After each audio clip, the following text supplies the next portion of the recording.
matière en elle-même, l'aspect, le côté naturel, un peu doux, etc., ça fait plaisir, on retrouve un lien avec la nature. Nous, dans le compost qu'on a choisi, c'est de garder un peu cet aspect naturel, donc elle n'est pas complètement uniforme, mais on n'a pas du tout gardé ce que tu as des fois sur certaines plantes, c'est-à-dire le défaut où parfois tu as un fil qui est un peu plus épais.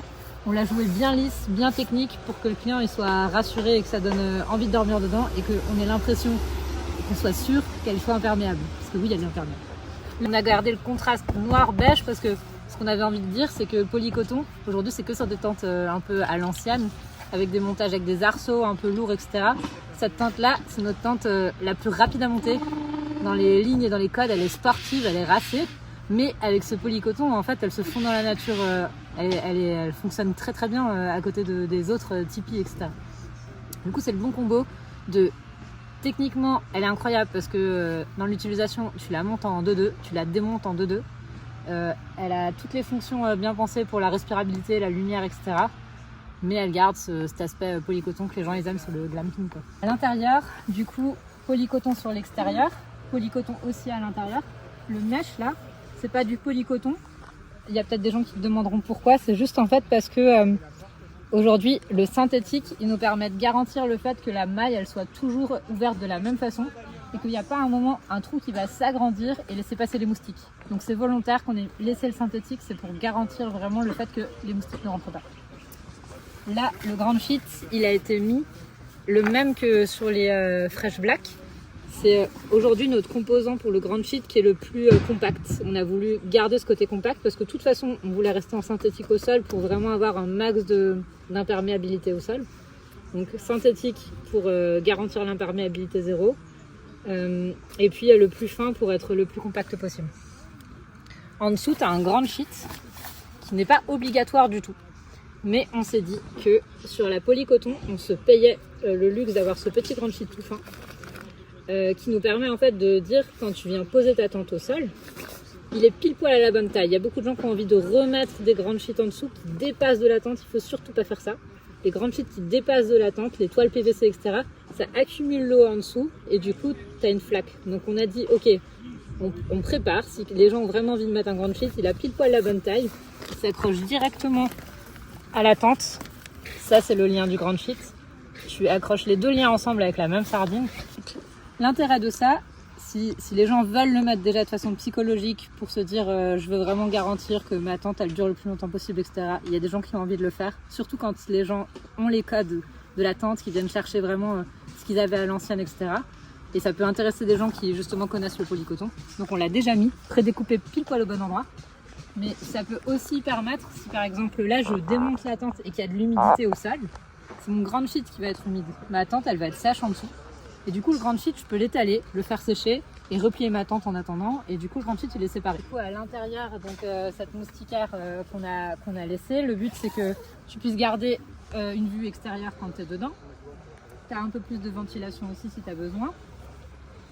Il y a toujours les doubles curseurs. Les doubles curseurs, ils peuvent te permettre deux choses. C'est soit, par exemple, de garder, quand tu es en bas là, un câble électrique qui rentre et fermer au maximum pour que les moustiques ne rentrent pas.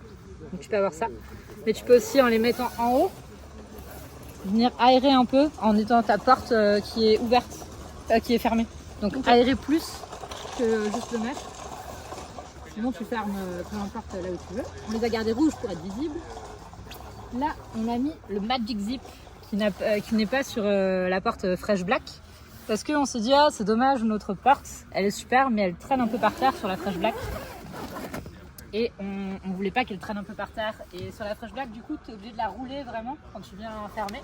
Alors que celle-là, quand tu ouvres le curseur, ta porte, elle te suit et elle ne traîne pas par terre. Donc tu peux la rouler pour être bien propre.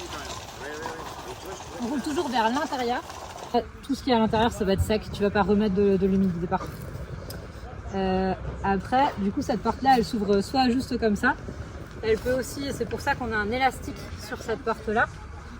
Elle peut aussi juste se décrocher ici et se rouler encore plus grande ouverte. Donc là, tu as la porte qui peut s'ouvrir au maximum. Et tu as vraiment la place pour rentrer et sortir. Tu as exactement la même chose de l'autre côté. tu as un système avec une petite cordelette pour venir faire sécher du linge.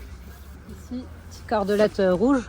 Tu as un petit crochet qu'on a fait volontairement un peu plus gros que d'habitude parce que on a remarqué que certaines autres lampes que des lampes de chez nous ne rentraient pas forcément facilement, donc on a décidé d'avoir un crochet un peu plus grand. L'intérêt du polycoton pour moi, c'est le premier, c'est que quand tu es en plein soleil, quand tu es dans une tente synthétique, que ce soit encore plus fort sur la classique, mais même aussi sur la Fresh Black, le soleil, il va venir chauffer le composant plastique. Et en fait, même s'il fait frais à l'intérieur, ton composant, ta toile, elle est chaude. Et du coup, tu sens comme un effet un peu radiateur autour de toi.